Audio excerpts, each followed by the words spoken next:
Bye Newton's second law of motion.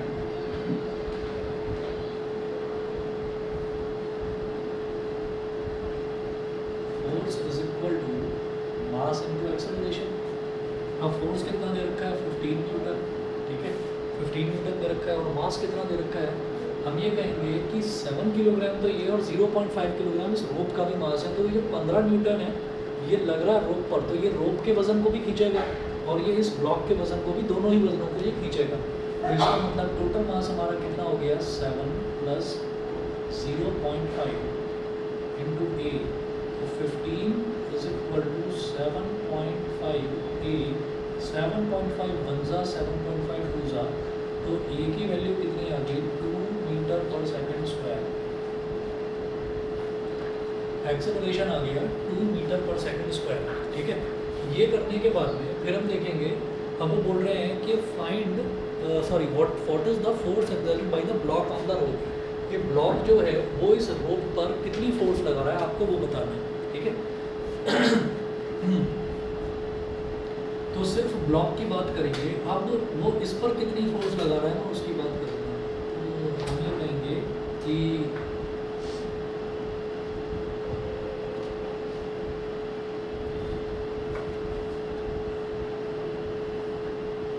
let the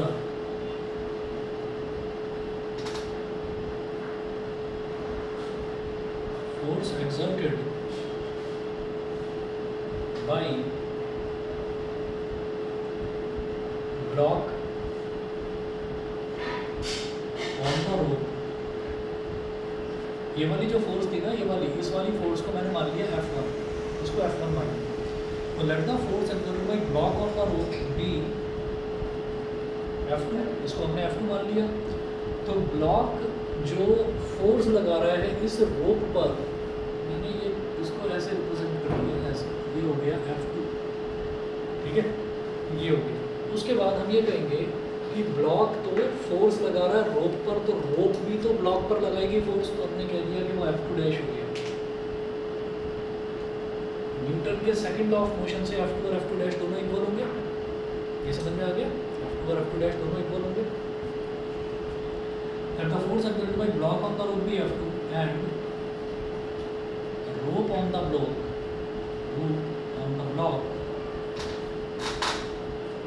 B F2 dash, rope on the block be F2 dash. फिर कहेंगे हम since या by Newton's third law,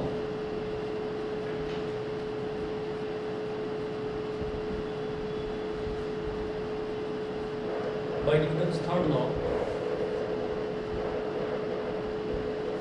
F2 is equal to F2 dash, ये दोनों equal हो जाएंगे, F2 is equal to F2 dash, ठीक है। मैं सिर्फ इसकी फोर्स की वैल्यू की बात कर रहा हूँ, डायरेक्शन तो हमें मालूम है दोनों के अपोजिट होंगे। उसके बाद ये बोल रहे हैं कि हमको जो फोर्स निकालना है, force exerted by block on the रोप, तो ब्लॉक इस रोप पर कितना फोर्स लगा रहा है वो बताना है।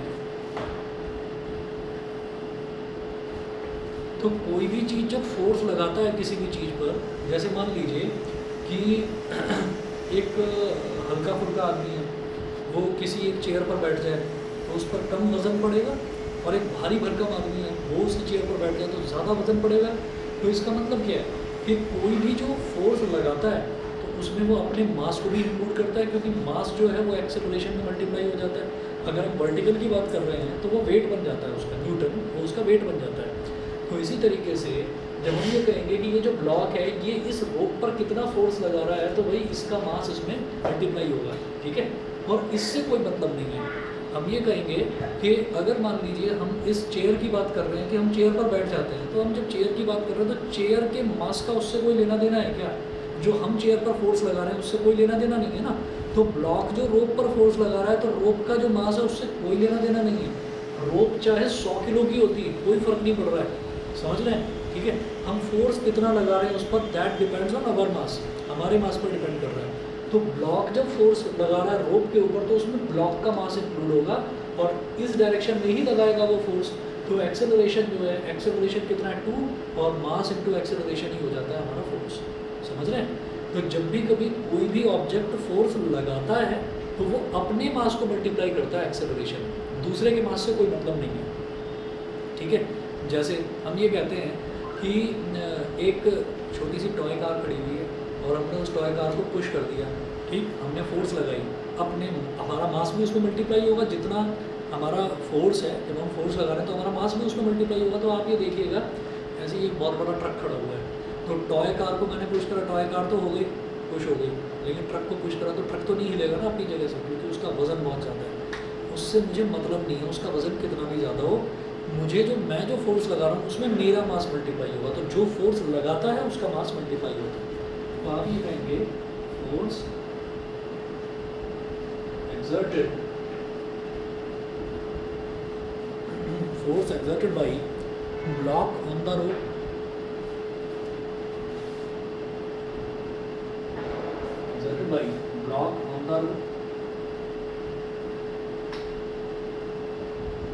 is equal to ये वाला force F2 is equal to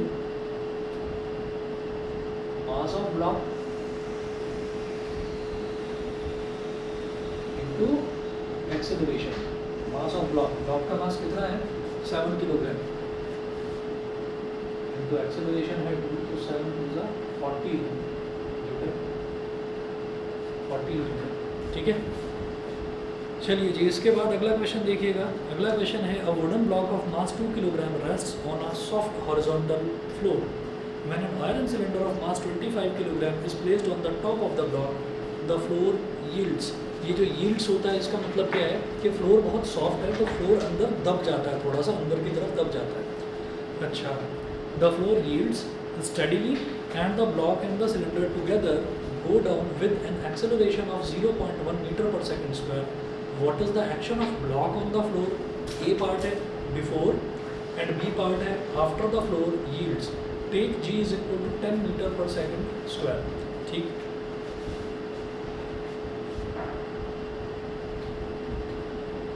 तो पहले बिफोर वाला केस देखेंगे।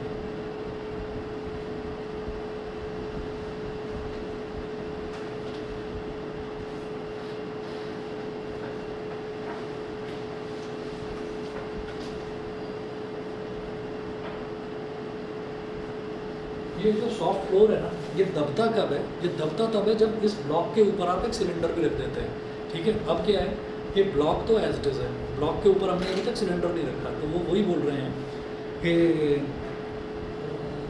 when an iron cylinder of mass 25 kg is placed on the top of the block, the floor yields steadily and the block and the cylinder together go down with an acceleration of 0.1 meter per second square. What is the action of the block on the floor?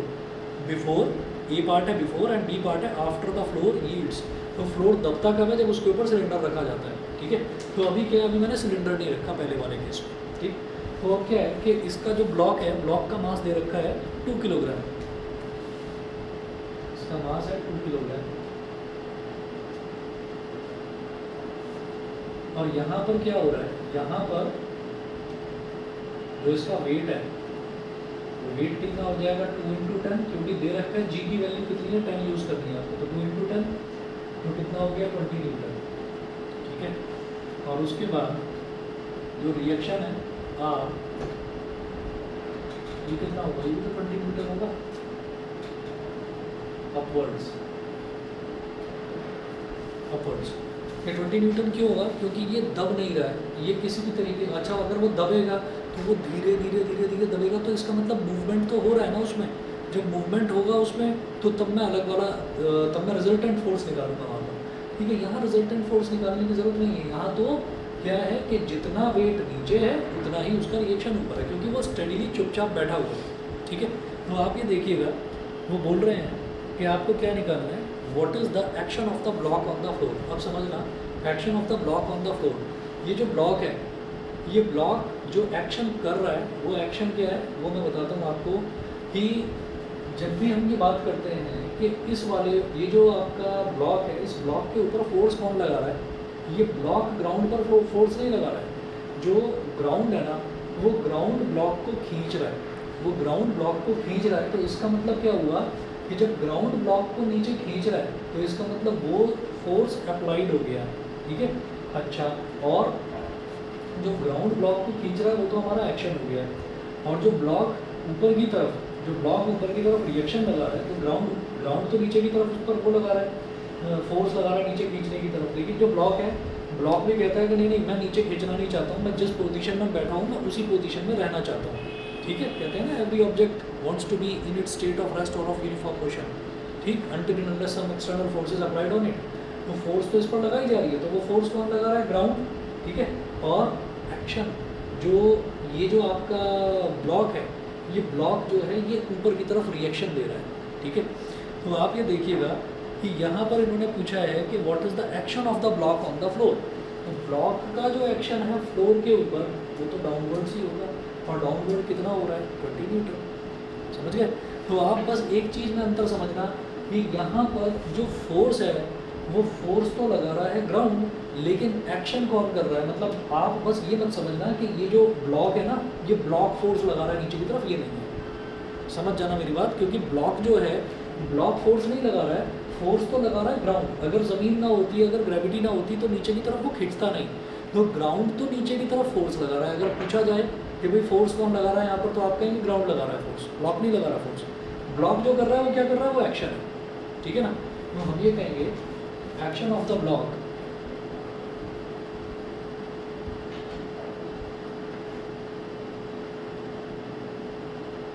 on the floor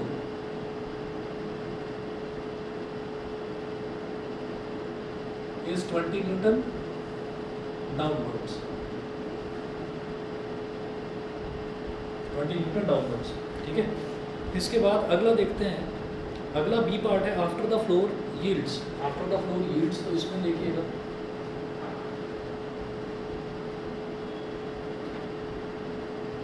अब हमारे पास ground तो यही है, block भी यही है,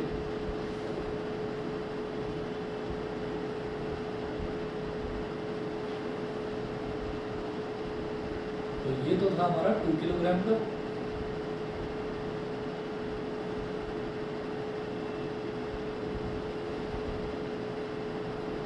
और इसका कितना है? 25 है ना, 25 किलोग्राम का सिलेंडर है, 25 किलोग्राम का सिलेंडर। अब क्या होता है, क्योंकि ग्राउंड जो है वो थोड़ा सॉफ्ट है, तो सॉफ्ट है तो ये दबकर थोड़ा नीचे तक आ जाएगा।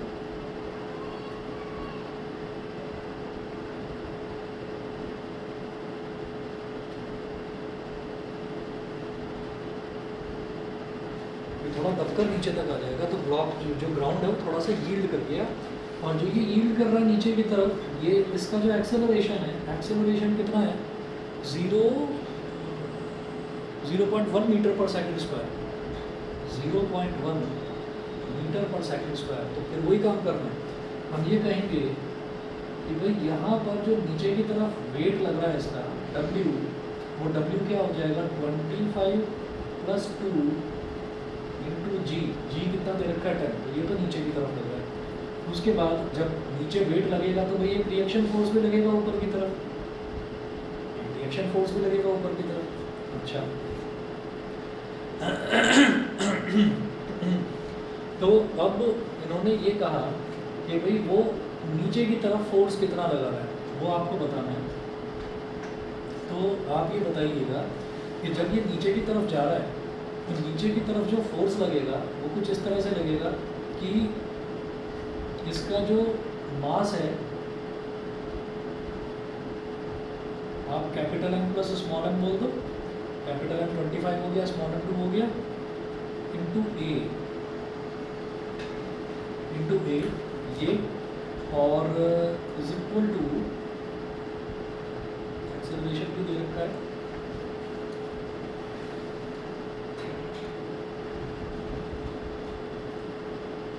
कितना हो जाएगा? W - R के इक्वल हो जाएगा कि नहीं, ये बता दो। अब ये कहेंगे कि जब भी कभी हमको कोई भी चीज़ ऐसी निकालनी होगी कि हमारा मूवमेंट हो रहा है किसी भी तरीके का, तो हम कैसे करेंगे?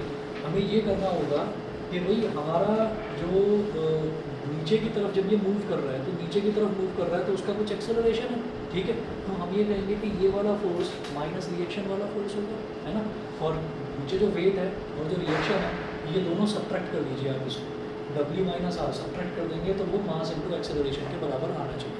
ठीक है, तो आप क्या करिए यहाँ पर, हम ये करेंगे कि भाई 25 plus 2 into 0.1 is equal to 25 plus 2 into 10, ये हो गया, और माइनस रिएक्शन फोर्स। समझ गए? अब क्या करिएगा, अब R को माइनस R को इधर ले आओ और इसको इधर ले चलो।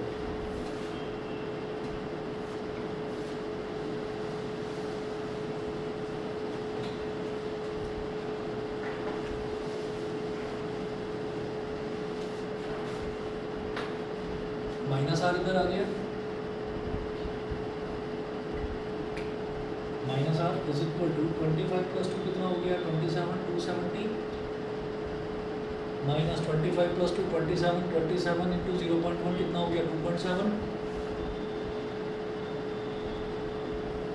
270 माइनस 2.7, 270 में से 2 गया तो कितना आ गया 268, उसमें से 0.7 गया 267.3, 267.3 न्यूटन। ठीक है ना? तो ये उस वाले केस में है जब ग्राउंड जो है वो थोड़ा सा दब जाता है। तो उस केस में आप ये देख लीजिए कि ये जो R हमने निकाला है ये R वही है जितना कि ये ब्लॉक जो है ये ग्राउंड पर एक्शन कर रहा है, ये ग्राउंड पर उसका लगाया हुआ फोर्स है। हालांकि जब हम ये कहेंगे, और ये चीज़ जो है ना ये हमेशा एक दूसरे को बैलेंस करती है, ये चीज़ हमेशा एक दूसरे को बैलेंस करती है, लेकिन क्योंकि एक्सेलरेशन हो रहा है नीचे की तरफ, तो मैं क्या करूँगा कि ये वाला फोर्स नीचे वाला और माइनस ऊपर वाला, ये ऊपर वाले को ओवरकम कर रहा है, और ओवरकम कर रहा है तभी नीचे जा रहा है, और नीचे जा रहा है तो कितने फोर्स के साथ जा रहा है, पूरा मास इनटू एक्सेलरेशन को दे। तो इस तरह से ये आ गया 267.3 वर्टिकली डाउनवर्ड्स। क्लियर है? समझ गए? चलिए जी, अगला टॉपिक इसमें देखेंगे फ्रिक्शन वाला। ऑनलाइन वाले बच्चे बता दें सभी को क्लियर है, समझ में आ गया? ऐसा ठीक है। फ्रिक्शन देखिएगा, फ्रिक्शन में है व्हेनेवर बॉडी मूव्स और tends to move over the surface of another body, a force comes into play which acts parallel to the surface of contact and opposes the relative motion. This opposing force is called friction. ये आप जानते हैं कि अगर कोई भी body दूसरी body के सरफेस के ऊपर ऐसे मूव करके जाती है तो हम ये कहेंगे कि जो सरफेस है ना वो सरफेस उस बॉडी को हमेशा रोकने की कोशिश करती है। फॉर एग्जांपल हमने बॉल ली और बॉल को हमने ऐसे फेंक दिया, तो बॉल धीरे धीरे रोल करती हुई जा रही है, तो अपने आप थोड़ी रुकेगी, वो रुकती इस वजह से है क्योंकि फ्रिक्शन उसको रोकने की कोशिश करता है। अब आप आ जाइए पेज नंबर 33 पर। 33 पर क्या है कि 3 तरीके के जो फ्रिक्शंस हैं वो देख लें, एक होता है काइनेटिक, एक स्टैटिक और एक लिमिटिंग। तो सबसे पहले स्टैटिक फ्रिक्शन देखेंगे। The force of friction which comes into play between two bodies before one body actually starts moving over the other is called static friction. तो ये आप समझ गए होंगे कि अगर मान लीजिए हमारे पास एक बहुत बड़ा सा कोई ब्लॉक रखा हुआ है, हमने उसके अंदर स्ट्रिंग बांध रखी है, या हम उसको चलिए मान लीजिए पुश कर रहे हैं, हम उसको थोड़ा धीरे धीरे फोर्स बढ़ाते जा रहे हैं, और हम बढ़ाते जा रहे हैं लेकिन वो मोशन करना शुरू नहीं कर रहा है। उसमें वो मोशन क्यों नहीं कर रहा है? वो मोशन इस वजह से नहीं कर रहा है क्योंकि फ्रिक्शन की फोर्स इतनी ज़्यादा है कि हम जो फोर्स लगा रहे हैं वो उसको चलने नहीं दे रहा है, फ्रिक्शन की फोर्स बहुत ज़्यादा है। अच्छा, तो ऐसे में जब हम फोर्स लगा रहे हैं तो फ्रिक्शन की फोर्स ही तो उसको रोकने की कोशिश कर रही है और रोक भी पा रही है। तो जब फ्रिक्शन की फोर्स किसी भी ऑब्जेक्ट को मूव नहीं करने देती, तो ऐसे केस में जो फ्रिक्शन होता है उसको हम बोलते हैं स्टैटिक फ्रिक्शन। स्टैटिक का मतलब ही क्या है? Static is derived, the word static is derived from stationary. Stationary का मतलब ये है कि ऑब्जेक्ट जो है वो मोशन में नहीं आया है, वो स्टेशनरी है। तो जब ऑब्जेक्ट स्टेशनरी है उस दौरान जो आपकी फ्रिक्शन वाली फोर्स जो एक्ट कर रही है, that frictional force is called static friction. ठीक है। उसके बाद अगला देखेंगे लिमिटिंग फ्रिक्शन। अब ये लिमिटिंग फ्रिक्शन का मतलब क्या है? The maximum force of static friction, इसको स्टैटिक फ्रिक्शन को हम जैसे हम नॉर्मल जो अप्लाइड फोर्स होती है ना उसको तो कैपिटल एफ से रिप्रेजेंट करते हैं, जो फ्रिक्शन वाली फोर्स है उसको स्मॉल एफ से रिप्रेजेंट करते हैं। अगर स्मॉल एस लगा दिया तो स्टैटिक फ्रिक्शन हो गया। अगर एफ एस और इसके ऊपर जैसे पावर में लिखते हैं ना, ऐसे एफ एस की पावर मैक्स जैसे लिख दिया, एफ एस मैक्स बोलते हैं इसको, तो इसको बोल देते हैं हम लिमिटिंग फ्रिक्शन। लिमिटिंग फ्रिक्शन का मतलब ये है आप पुश कर रहे हो, किसी भी ब्लॉक को आप पुश कर रहे हो, आपने लगाया 1 न्यूटन का फोर्स, 2 न्यूटन का, 3 न्यूटन का, 4 का, 5 का, 10 तक आप पहुंच गए और 10 न्यूटन तक भी वो बॉडी हिली नहीं वहाँ से। लेकिन जैसे ही 10.1 न्यूटन हुआ बॉडी ने हिलना शुरू कर दिया, तो हम ये कहेंगे कि वो जो आखिरी लिमिट थी ना, जिस लिमिट तक वो हिला नहीं था, अपनी जगह से मूव नहीं करा था, वो कहलाती है लिमिटिंग फ्रिक्शन। समझ रहे हैं? अगर मान लीजिए आपने उससे नीचे कर दिया, आपने 8 न्यूटन कर दिया, तो आप ये कहेंगे कि ठीक है 8 न्यूटन जो है हमारी वो स्टैटिक फ्रिक्शन है। ठीक है, फ्रिक्शनल फोर्स की बात कर रहा हूँ, फ्रिक्शन भी एक फोर्स है। तो वो जो 8 न्यूटन है वो आपकी स्टैटिक फ्रिक्शन है, लेकिन हम ये कहेंगे 10 न्यूटन जो है वो आखिरी लिमिट है, उसके ऊपर जाते ही वो मूव करना शुरू कर जाएगा। ठीक है, तो इसका मतलब क्या है, वो जो लास्ट लिमिट होती है that is called limiting friction. तो यहाँ पर हम ये कहेंगे कि the maximum force of static friction which comes into play when a body just starts moving over the surface of another body is called limiting friction, is called limiting friction. तो हम ये जानते हैं कि जो हमारा स्टैटिक फ्रिक्शन है वो लिमिटिंग फ्रिक्शन के जस्ट इक्वल हो सकता है या उसके छोटा हो सकता है, उससे बड़ा नहीं हो सकता। ठीक है, अब बात करते हैं काइनेटिक फ्रिक्शन की। काइनेटिक फ्रिक्शन नाम से ही समझ में आ गया होगा। काइनेटिक एनर्जी भी कब होती है, the energy by virtue of a body when it is in motion, तो उसको हम बोलते हैं काइनेटिक एनर्जी। इसी तरह से काइनेटिक फ्रिक्शन का मतलब क्या है, हम गाड़ी चला रहे हैं लगातार, ठीक है, और हमने अगर गाड़ी को एक्सेलरेट करना बंद कर दिया तो अल्टीमेटली गाड़ी थोड़ी देर बाद तो रुकेगी ना जाकर, ऐसा तो नहीं है कि घूमती रहेगी, तो वो रुकेगी। वो रुकेगी क्यों?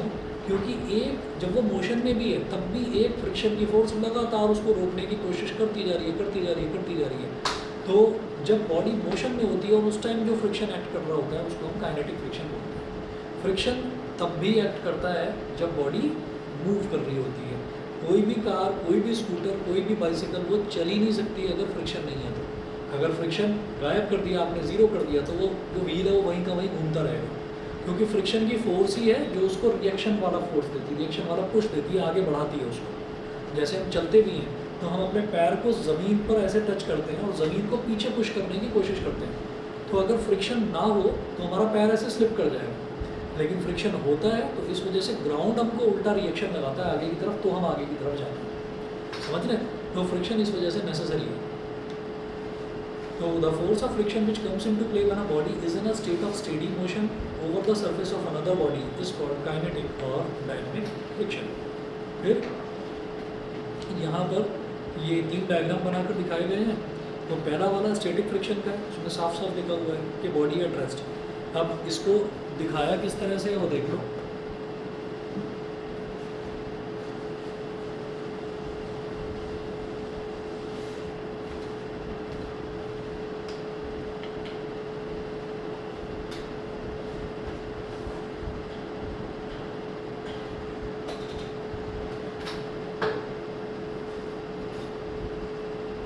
ये कोई बॉडी है और यहाँ पर हमने फोर्स लगाई कैपिटल एफ, कैपिटल एफ हमने फोर्स लगाई ऐसे। तो जो स्टैटिक फ्रिक्शन है वो पीछे की तरफ एक्ट करेगा, जिस डायरेक्शन में आप फोर्स लगा रहे हैं उसके अपोजिट डायरेक्शन में अपोजिट फोर्स होता है। तो यहाँ पर इसी वजह से लिखा गया है बॉडी एट रेस्ट। फिर दूसरा है limiting friction.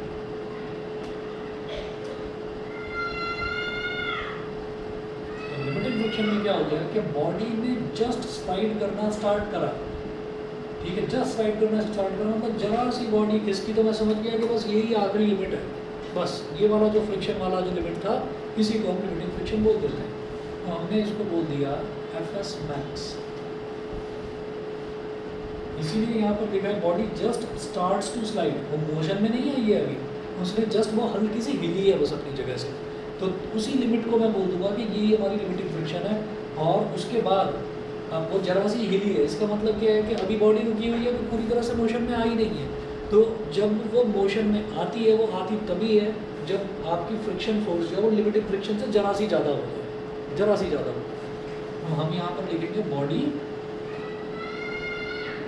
Just starts to slide, just starts to slide. उसके बाद है काइनेटिक फ्रिक्शन। काइनेटिक फ्रिक्शन में सीधा सीधा ऑब्जेक्ट यहाँ पर है, आप फोर्स लेफ्ट साइड में लगा रहे हैं कैपिटल एफ, आप बॉडी में वेलोसिटी भी है, बॉडी में एक्सेलरेशन भी है, लेकिन उसके बावजूद भी एक फ्रिक्शनल फोर्स काम कर रहा है, उसको बोलते हैं काइनेटिक फ्रिक्शन एफ के। ठीक है। अच्छा जी, अब इसके बाद इसका ना एक डायग्राम है, वो डायग्राम भी बड़ा इंपॉर्टेंट है। देख लीजिए डायग्राम क्या है। जो ये ग्राफ है, ये हो गया फ्रिक्शन में और अप्लाइड फोर्स के बीच में। तो एक्स एक्सिस पर मैंने लिया applied force,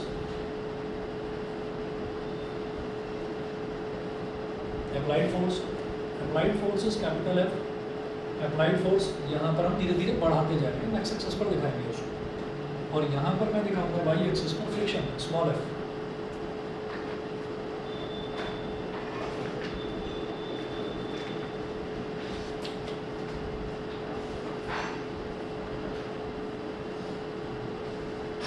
friction small F.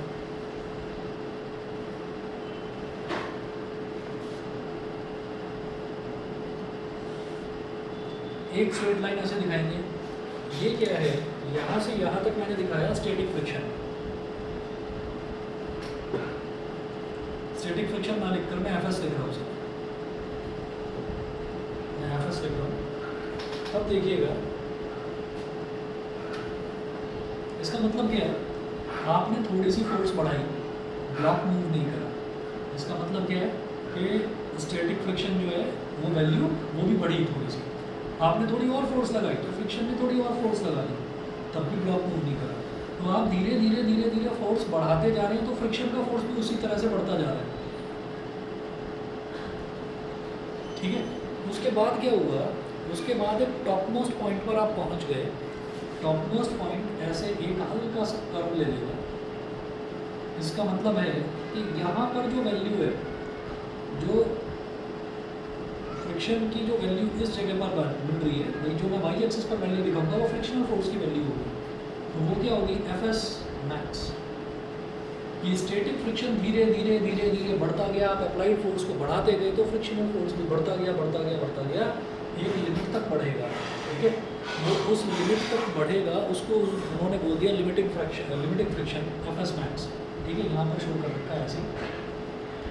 उसके बाद क्या होगा, उसके बाद थोड़ा सा आपने और अप्लाइड फोर्स को बढ़ाया, तो जब बॉडी ने जस्ट स्लाइड करना शुरू ही करा था, तो अब आपने थोड़ी सी फोर्स और बढ़ा दी, और थोड़ी सी फोर्स बढ़ाते ही आपने देखा कि अब फ्रिक्शन की फोर्स थोड़ी सी रिड्यूस हुई है।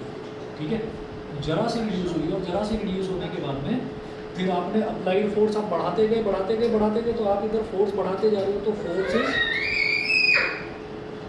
Directly proportional to acceleration, F is equal to m a. तो आप लगातार फोर्स बढ़ाते जा रहे हैं, तो एक्सेलरेशन बढ़ता जा रहा है, एक्सेलरेशन बढ़ता जा रहा है, यानी कि वेलोसिटी भी इंक्रीज हो रही है। ठीक है ना, तो वेलोसिटी लगातार इंक्रीज हो रही है, वेलोसिटी लगातार इंक्रीज हो रही है, तो जो काइनेटिक फ्रिक्शन है एफ के की एक कांस्टेंट वैल्यू हो जाती है। लगातार वो भी बढ़ नहीं सकता, क्योंकि अब वो बॉडी को रोक नहीं पा रहा है, बॉडी लगातार मोशन में, तो वो बॉडी को रोक नहीं पा रहा है। तो एफ के का मतलब क्या है कि हमारा काइनेटिक फ्रिक्शन जो है कि कांस्टेंट वैल्यू एक ले लेगा। समझ गए? ठीक है। तो ये आपको इसका ग्राफ याद करना है, और स्कूल में जो एग्ज़ाम होता है उसमें सीधा सीधा वो आपसे इसको एक्सप्लेन करने के लिए नहीं बोलेंगे। ठीक है ना, तो आपको बस ये ग्राफ वहाँ पर बनाकर दिखा दें। जब भी बोलेंगे कि आपको 3 टाइप के जो फ्रिक्शन है उनको एक्सप्लेन करना है, तो साथ में ये ग्राफ जरूर बनाना है। आगे चलते हैं, पेज नंबर 34 पर आ जाइए, laws of friction and coefficient of friction. ठीक है, लॉज देखेंगे और कोफिशिएंट देखेंगे। ये जो कोफिशिएंट होता है, कोफिशिएंट ऑफ फ्रिक्शन ही हमको ये चीज़ बताता है कि कोई भी बॉडी पर फ्रिक्शन कितना काम करेगा या कितना काम नहीं करेगा। ठीक है, तो जरा देखिएगा लॉज ऑफ लिमिटिंग फ्रिक्शन। पहला है limiting friction depends on the nature of the surfaces in contact and their state of polish. तो लिमिटिंग फ्रिक्शन जो है वो किस चीज़ पर डिपेंड करेगा, लिमिटिंग फ्रिक्शन इस चीज़ पर डिपेंड करेगा कि आपकी जो सरफेस है, सरफेस का नेचर कैसा है, और सरफेस पर पॉलिश किस तरीके की हो रखी है। अगर मान लीजिए रफ है, कहीं ऊबड़ खाबड़ ज़मीन है, वहाँ पर आप किसी वुडन ब्लॉक को खिसकाने की कोशिश करेंगे तो वो बड़ी मुश्किल से खिसक पाएगा। और अगर मान लीजिए आप सोचेंगे कहीं पर फ्लोरिंग हो रखी है, प्रॉपर टाइल्स वगैरह लगी हुई हैं, और बल्कि आपने एक काम और कर दिया, उस पर थोड़ा सा ऑयल और गिरा दिया, तो ऑयल गिराने से क्या हो गया कि उसका जो फ्रिक्शन है वो और रिड्यूस हो गया और स्मूथ हो गया फ्लोर। तो क्या होगा कि वो जल्दी जल्दी जल्दी जल्दी बॉडी को आप स्लाइड करवा पाएंगे। तो ये surfaces in contact and their state of polish इस पर डिपेंड करता है। सेकंड है limiting friction acts tangential to the two surfaces in contact in a direction opposite to the direction of motion of the body. तो tangential to the two surfaces in contact, जब मैं बोल रहा हूँ कि कोई दो बॉडीज़ हैं, एक बॉडी ये है और एक बॉडी ये, एक के ऊपर एक इस तरीके से, तो ये बॉडी इसके ऊपर ऐसे स्लाइड कर रही है, तो जो फ्रिक्शन फोर्स है वो सरफेस पर ऐसे दूसरी तरफ, अगर बॉडी इस तरफ मूव कर रही है तो फ्रिक्शन का फोर्स अपोजिट डायरेक्शन में, डायरेक्शन ऑफ मोशन के अपोजिट काम करेगा और टेंजेंशियल काम करेगा। टेंजेंशियल समझ गए ना? टेंजेंशियल का मतलब ये है कि जैसे ये दो सरफेसेस कांटेक्ट में है ना, तो यहाँ पर टेंजेंशियल मतलब इस सरफेस के पैरेलल काम करेगा, ऐसा नहीं कि फ्रिक्शन के फोर्स ऊपर टेढ़ी काम करेगा, टेंजेंशियल काम करेगा। थर्ड है the value of limiting friction is independent of the area of the surfaces in contact so long as the normal reaction remains the same. तो कितना एरिया कांटेक्ट में है उससे कोई फ़र्क नहीं पड़ रहा है, सिर्फ इस चीज़ से फ़र्क पड़ेगा कि भाई जो वो एरिया है, जो नॉर्मल रिएक्शन है, नॉर्मल रिएक्शन सेम होना चाहिए। तो एरिया चाहे कम हो चाहे एरिया बहुत ज़्यादा हो, हम ये कहेंगे कि फ्रिक्शन फोर्स पर उसका कोई लेना देना नहीं। फोर्थ देखिएगा, limiting friction is directly proportional to the normal reaction between the two surfaces. तो लिमिटिंग फ्रिक्शन जो है वो नॉर्मल रिएक्शन के डायरेक्टली प्रोपोर्शनल होता है।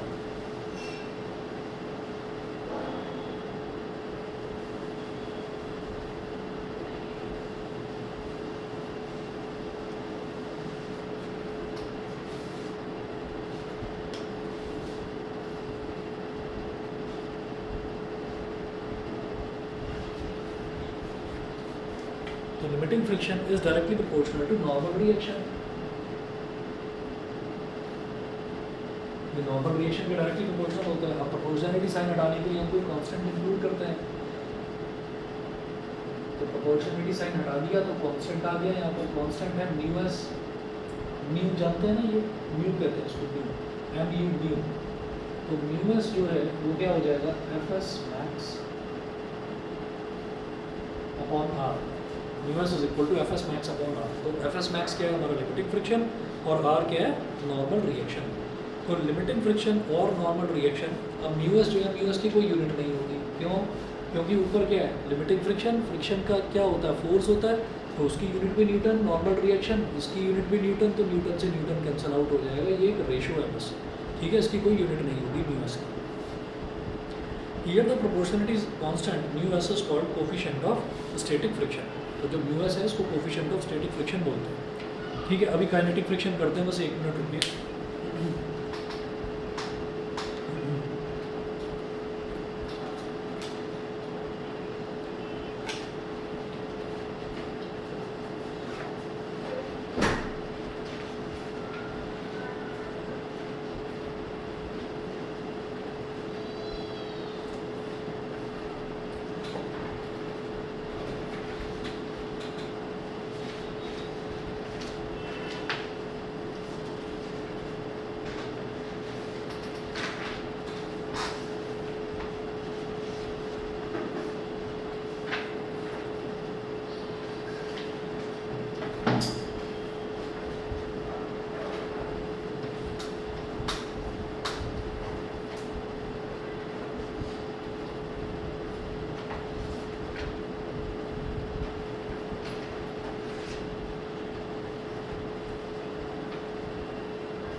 काइनेटिक फ्रिक्शन देख लीजिए। तो पहला ये है, इसका जो लॉ है वो है kinetic friction opposes the relative motion and has a constant value depending on the nature of the two surfaces in contact.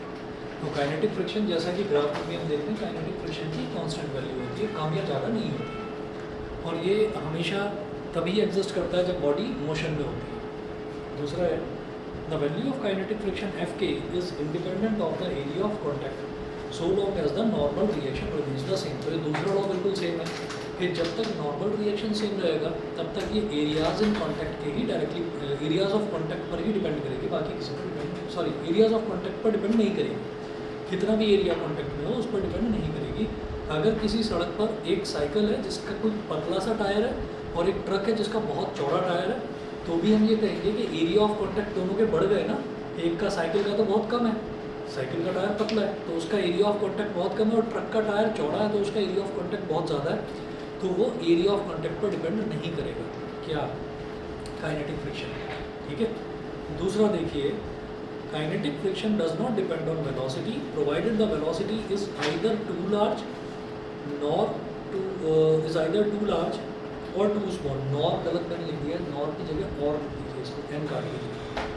Kinetic friction किसी वेलोसिटी पर डिपेंड नहीं करता provided the velocity is neither too large nor too small.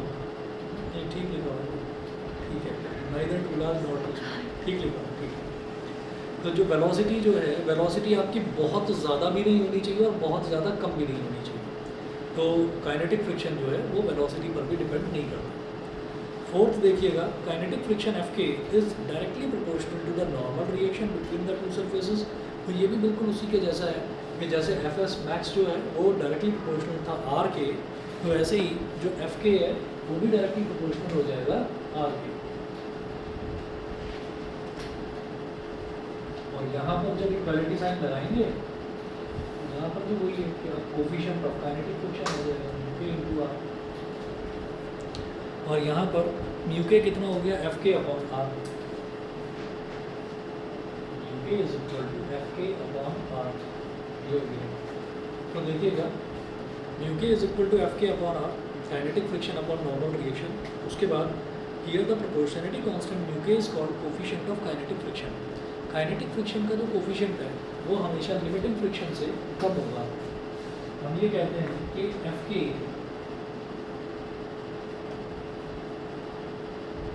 Is less then F S max. ठीक है, graph से भी दिखाई दे रहा है कि एफ एस मैक्स की वैल्यू तो ऊपर है, एफ एस मैक्स की वैल्यू तो यहाँ पर है और एफ के की वैल्यू यहाँ पर है। ठीक है, तो काइनेटिक फ्रिक्शन जो है वो एफ एस मैक्स से कम ही होगा, क्योंकि एफ एस मैक्स क्या है कि फ्रिक्शन अपनी पूरी ताकत लगा देगा यहाँ पर कि भाई मैं तो तुम्हें रोकना चाहता हूँ। अब उसके बावजूद भी अगर अप्लाइड फोर्स बढ़ती चली जाएगी तो फिर एफ एस मैक्स की वैल्यू थोड़ी सी कम होती है और फिर वो एफ के बन जाती है। तो हमने ये कहा कि एफ के जो है वो एफ एस मैक्स से हमेशा कम ही होगा। तो एफ के की वैल्यू क्या है, एफ के की value mu k into R है, और एफ एस मैक्स की value mu s into R है। आर से आर कैंसिल आउट हो गया, तो mu k less than mu s, mu k is less than mu s, ये हो गया। ठीक है जी, अगला देखेंगे एंगल ऑफ फ्रिक्शन। यहाँ तक सभी को क्लियर है? ठीक है, अगला देखेंगे एंगल ऑफ फ्रिक्शन। ऑनलाइन वाले बच्चे बता दें, न्यासा, लक्षिता, अक्षत, सौम्या। सर एक डाउट है। हाँ जी बोलिए। सर अगर हम दीवार पे अगर फोर्स लगा रहे हैं, हाँ तो सर दीवार को हिल रही है, हाँ तो उसका एक्सलेशन 0 हो गया, हाँ तो फोर्स 0 हो गया। हाँ। ऊपर हम फोर्स लगा रहे हैं, यहाँ पर क्या है कि जब हम किसी दीवार पर फोर्स लगा रहे हैं तो दीवार जो है, दीवार ग्राउंड से ज़मीन से चिपकी हुई है। पहली चीज़ तो ये है कि दीवार जो है वो एक ना फिक्स्ड ऑब्जेक्ट हो गया और वो जो है वो मूवेबल ऑब्जेक्ट नहीं है। तो हम जब भी कभी फ्रिक्शन की बात करेंगे तो फ्रिक्शन की बात हम करेंगे तभी जब ऑब्जेक्ट्स जो है वो मूवेबल होने चाहिए, कि वो एक बॉडी जो है वो दूसरी बॉडी के whenever one body can slide over another body. तो जो दीवार है, दीवार एक फिक्स्ड ऑब्जेक्ट है और उसको दो जगह से सपोर्ट मिली हुई है। उसको दो जगह से सपोर्ट मिली हुई है। पहली सपोर्ट क्या है कि वो ज़मीन से चिपकी हुई है, और दूसरी सपोर्ट क्या है कि वो ऊपर जो रूफ है, रूफ से भी चिपकी हुई है।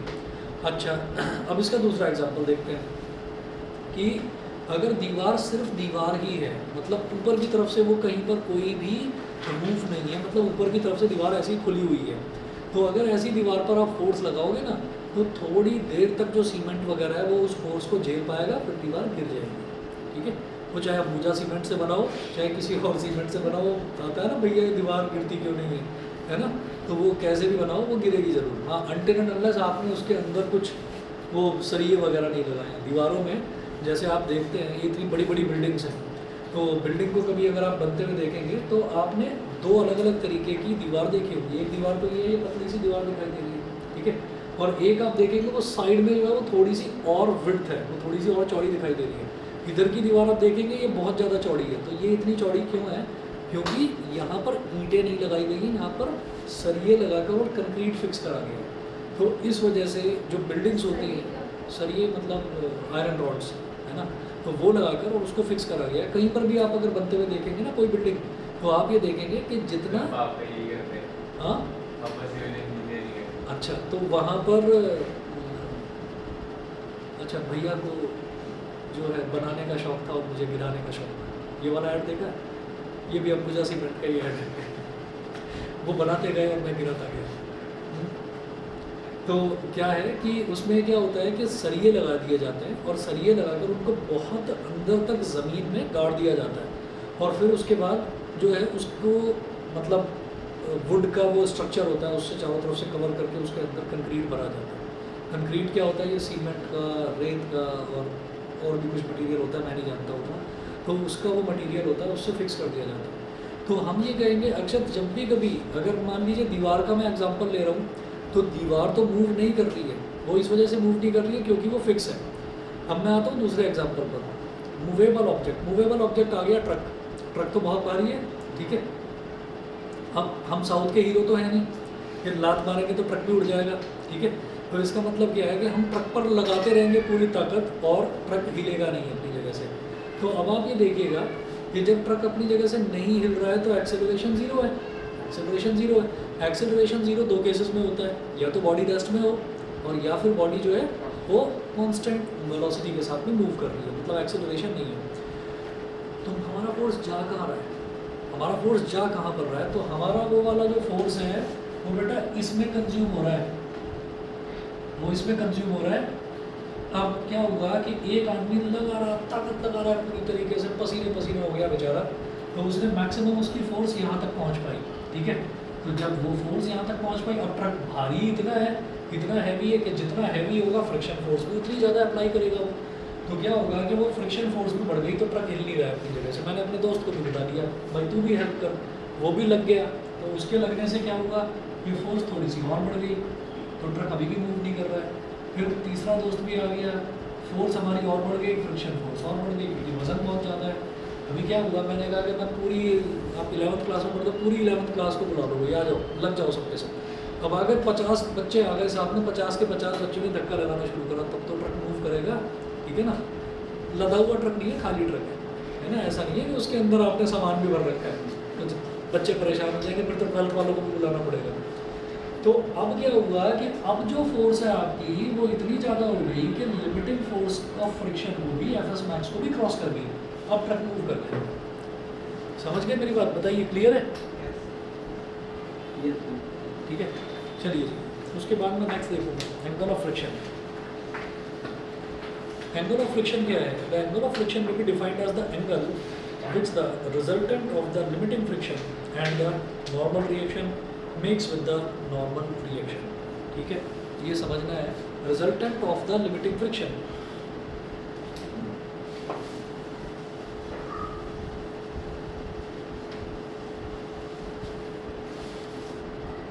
डायग्राम देखिएगा, ये सरफेस है,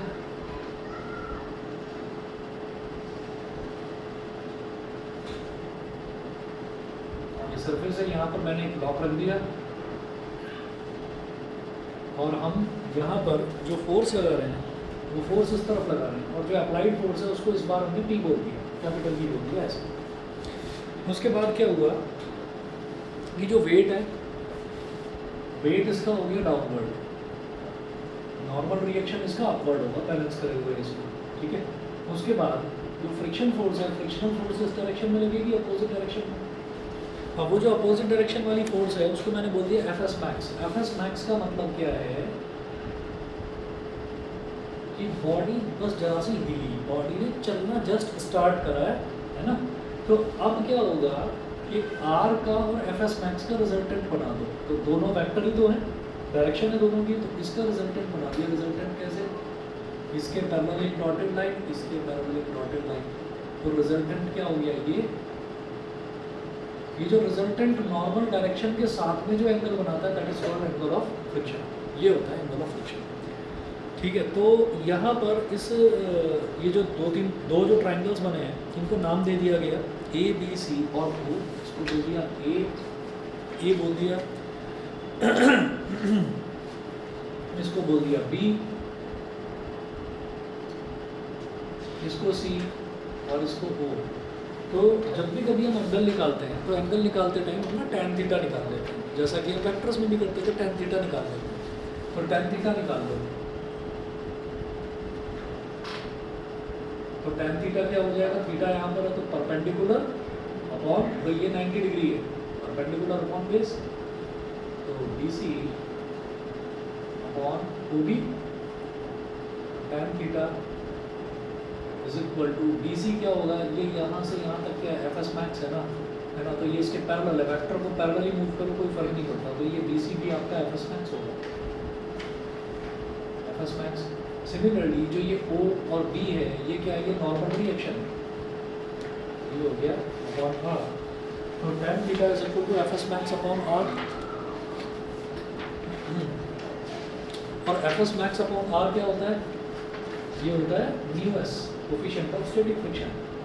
तो tan theta is equal to क्या हो गया, mu S.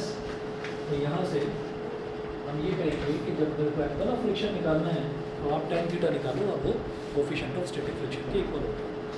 Thus the coefficient of static friction is equal to the tangent of the angle of friction।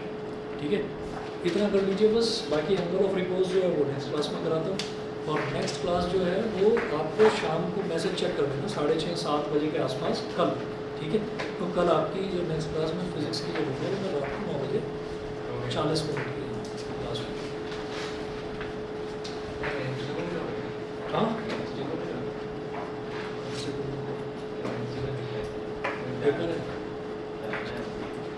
Wednesday को जरूर लूँगा क्योंकि थर्सडे को मुझे जाना है, इस वजह से देख लेना 40 मिनट की क्लास में। अरे तो क्या करूँ, देख लेना, मतलब वीडियो देख लेना। चलिए आज इतना ही करते हैं।